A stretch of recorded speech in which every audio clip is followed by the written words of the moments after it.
Assalamu alaikum. We're going to be answering some questions from our community with the writer's block. Your voice has power. One major thing that I have been struggling with right now is a body of work that I loved when I put it together, but now every time I go back to it, it's just so cringe. And I'm wondering if Mm, any advice on how to see that work objectively or if the cringe means something, if you've ever experienced. yeah. Yes, of course. So I first want to kind of put it to anyone who wants to answer that question. Have you experienced something like that? I know I definitely have, Amal. SubhanAllah, so I guess I'll begin answering and then people can unmute as well. So the first draft, right? The first draft of anything is literally just everything that is on your mind that needs to be kind of let out. And a lot of the times we have this idea that this draft, like there's this perfectionist part of us that comes up, and it's really the editing part, and it's this all these other parts of us, and then we're typing, and it could just seem like it's just not great at the time, and then it needs to be better and better. But the point is, like, the first draft is supposed to be cringe. That's the whole point. The first draft is absolutely supposed to be cringe. And the earlier stages as well. So when we come back to it with new eyes, those eyes are you in a different version of yourself who has grown, who has changed, who doesn't need to express certain parts of yourself that you did before. And those parts maybe can be eliminated, but not, I would always advise, don't ever eliminate anything that is cringe. Always put it in a document that you can save and you can look back to whenever you need to come back to it in the future. You might change again, right? And add that part to you as well. So yeah, I mean, that's my little piece of advice there. Does anyone have any insights about that? What do you do when you come back to a draft? How do you feel? Yeah. Assalamualaikum. Good morning. Thank you for hosting this event. Sister Ahmad, actually, I have the same experience. But what I discovered is that, just like Sister Aisha said, it's a change over time that happens, right? That we experience, and you're like, oh my God, I don't feel the same way that I felt at the time that I wrote this piece, right? So, what I try to do at least is right from two different perspectives. At the moment when I was experiencing whatever I was experiencing, right? That's the quote unquote cringe part. But then now as a changed person, right? As a person who has wisdom, maybe you can say, how do I see things? I see things differently. So now the process then versus now kind of situation. That helps a lot for me at least. Brilliant. Brilliant. Anyone else want to share some advice?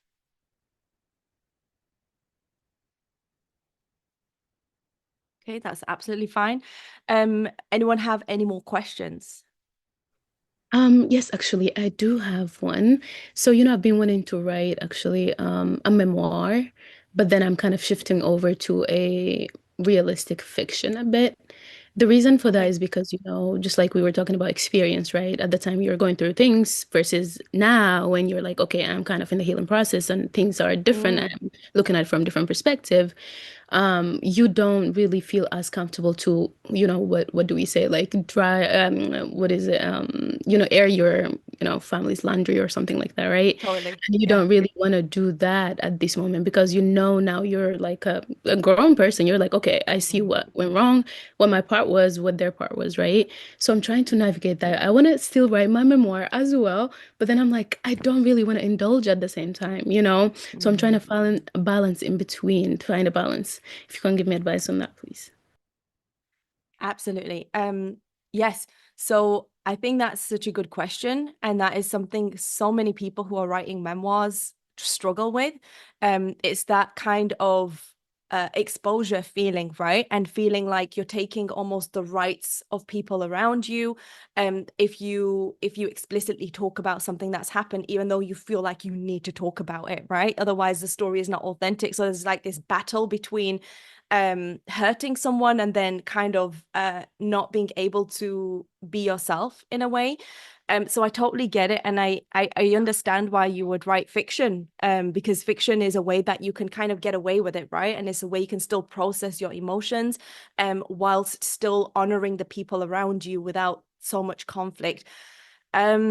So what to do with that? I think you're totally on the right path, mashallah, because you asked the question about uh, the first draft. We've just talked about the first draft, and feeling like as if the first draft is not what you want it to be, right? So you're a different person in every version of your draft. Literally, you're changing as a person, especially writers. Um, so I would advise write everything. In the first draft, write absolutely everything that comes to your mind that you need to write.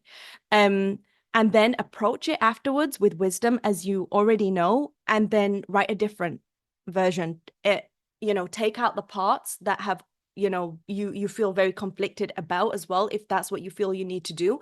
And you'll be really surprised because you've expressed yourself, and a lot of the time the reason why we feel the need to tell our story is because we just want to express ourselves, and it's actually a form of therapy as well. There's a kind of therapy called narrative therapy, which is writing your story, and the point is just sometimes the core need is to get the story out, and it once you've got it out, it's like all the feelings that were attached about feeling this need to get a story out are just eliminated, because you feel like, okay, I've done what my body was needing to do. I'd done what my mind needed to do.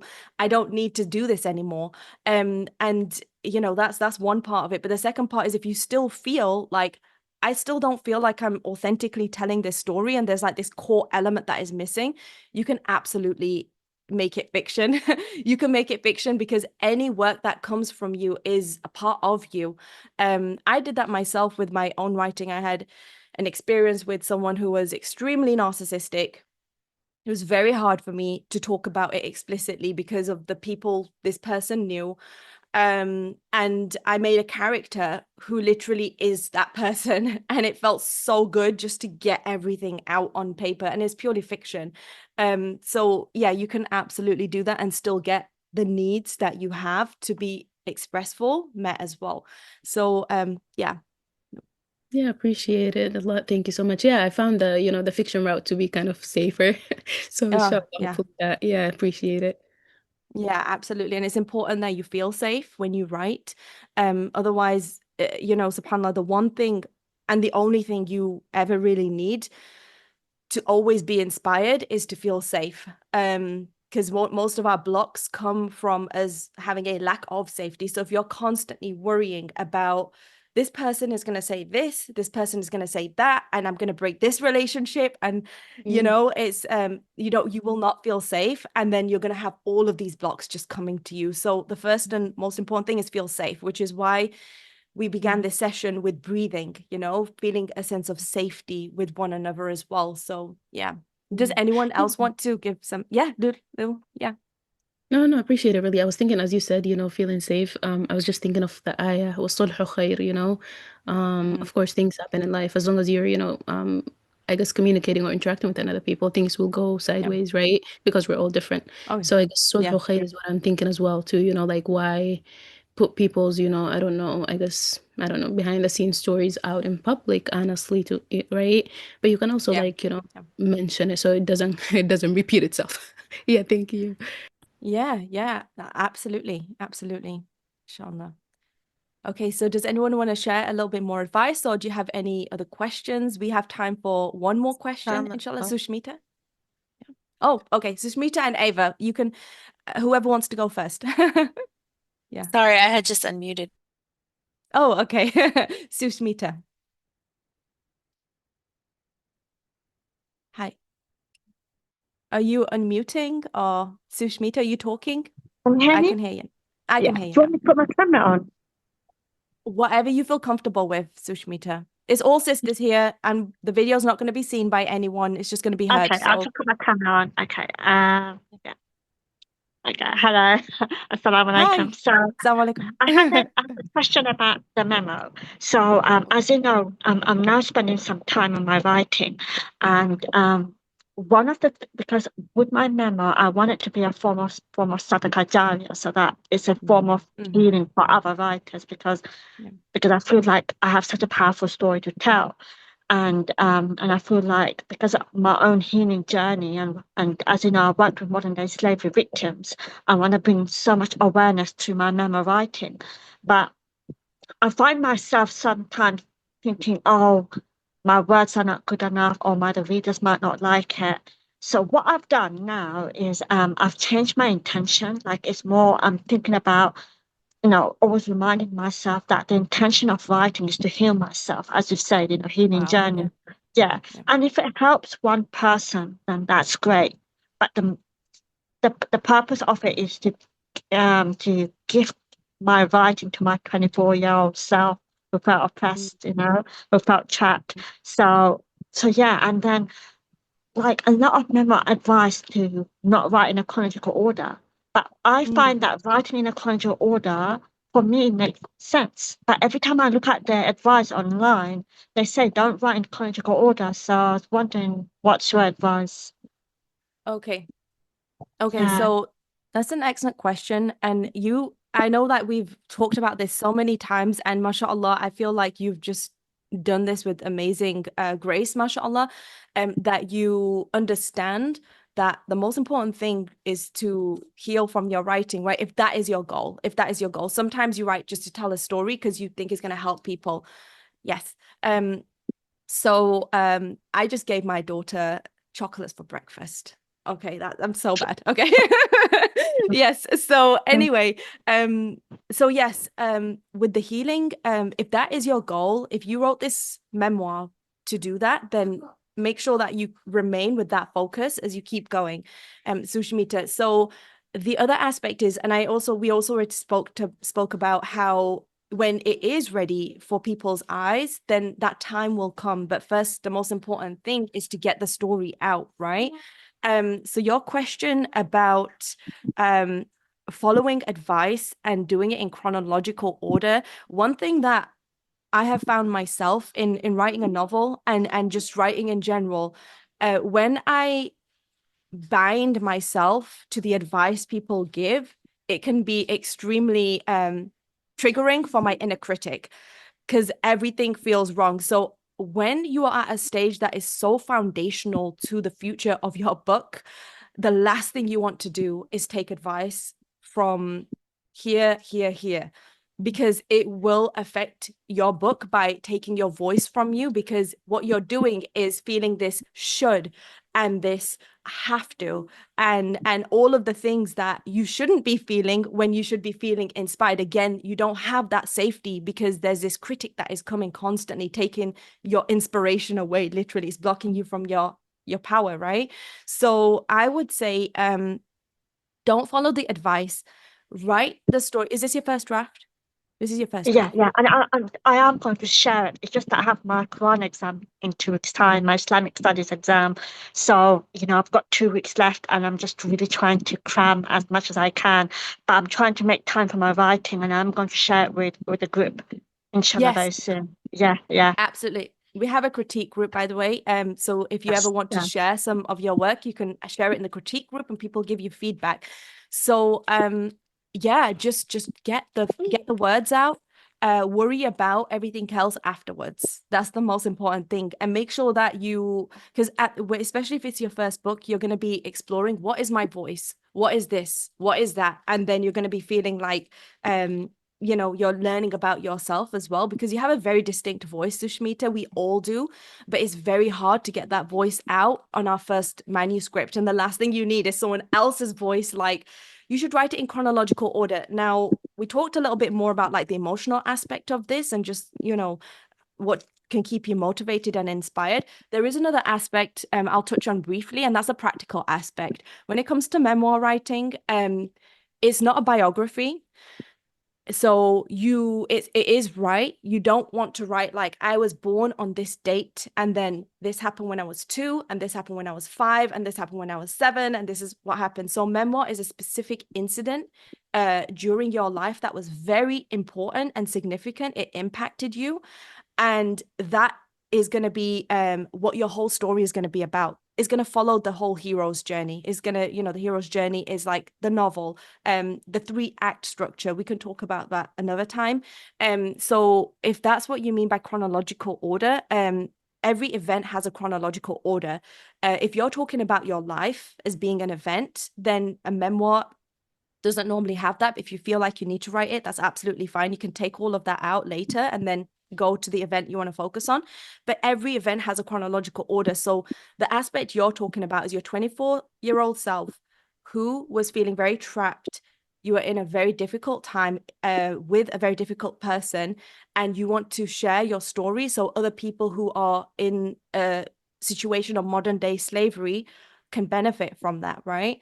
So remember, that's your goal as well. So once you get to that, you can start going in the chronological order in that part, right? So it has to be in a chronological order, otherwise people aren't going to follow the story. Because for me it makes sense to write in a chronological order. There are so much issues that I want to raise. For example, we think forced marriage is physical force, but we don't realize emotional pressure is also a type of a forced Abuse. marriage, right? Especially if there's manipulation going on. But you see, I didn't know that falls under forced marriage when I was young. I thought it's just I thought forced marriage is more like physical force. So these are the highlights that I want to bring to my story writing, so that even the younger generation can understand that, okay, this is not right, this is a different type of cohesion, manipulation. So for me to write in a chronological order to show how it started and to how I fight it for my freedom, and and how I found Islam and everything, it makes sense to write it in order. Even my non-Muslim friend, she's been helping me to write my book. She even said to me, for you to write in a chronological order makes sense. Yeah, that's what it's about. Yeah, because I shared it with her about my concern with writing, and she said that it makes sense for you to tell how everything happened rather than writing in mix and match. No, that's absolutely fine. And for those of you who do need to write mix and match, that's very normal as well. I do that. Like sometimes I'll have a vision of some kind of scene in my story and I'll write that scene and it's absolutely not related to the chronological line until way later. So that's fine as well. Whatever works for you, the most important thing is be on your side and feel comfortable enough to write however you write. If you feel more comfortable writing chronological order, if you feel like this is really regulating for me, it makes me feel really calm, it brings the ideas forward, then absolutely write in chronological order. There's no right or wrong here. Writing, by the way, when it comes to writing your story, even when it comes to novels, there are like certain regulations that we stick by. That's so important. But the most important thing is you can even change the quotation marks of a line if you feel like stylistically, like this is my voice and I'm going to write this and this isn't what the Chicago, manual of style says, but I know I'm doing this because it's something that will make my story my story, So for example, you can write parts instead of chapters. You can do anything you want. Of course, you'll follow those regulations when you go with the editor, but just let yourself free. Yeah. Thank you. Jazakallah khair. You're welcome. Does anyone else want to share any advice or do you have any questions? And then we're going to jump onto the prompts, I promise, inshallah. Yes, Seema, I see that you're raising your hand. How are you? Okay, you're on mute. I can't hear you. Assalamualaikum. I'm so sorry. That's me thinking if I No, put the it's fine. camera on, the mute button will automatically get off as well. Absolutely. Assalamualaikum, Aisha. How are you? Alhamdulillah, I'm fine. How are you? Alhamdulillah, I'm good. So I'm going through something you mentioned a couple of years back. I remember, I think it's a writer's block, but there's a reason behind mine one. Mine is a bit, I think when I share it, you'll understand why I'm saying it's similar to yours. Every poem I do, I used to get my sister to check it over for me, my cousin, and I used to get her to correct it for me. And I remember you saying something like that. You used to get your brother to look at for you, look at, yeah. So something like that. So now this sister, she's got this chronic illness where her speech is gone and now it's her memory is going. So, I can't keep sending her them.